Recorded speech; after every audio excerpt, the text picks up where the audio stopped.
You ask Tiger to solve. This deals with linear equations with one unknown. The final result is x equals 6. Let's solve it step by step. Simplify the expression. Simplify the arithmetic.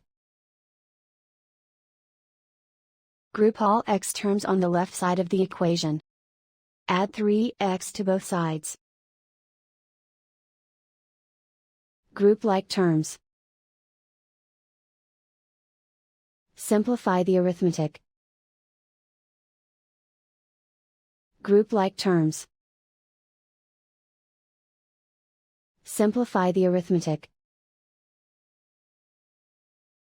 Group all constants on the right side of the equation. Subtract 6 from both sides. Simplify the arithmetic.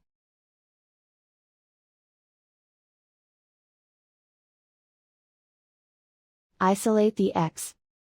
Divide both sides by -3.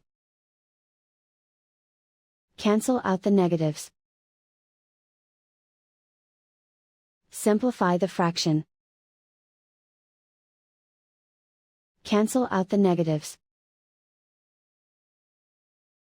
Find the greatest common factor of the numerator and denominator. Factor out and cancel the greatest common factor. And so the final result is x equals 6.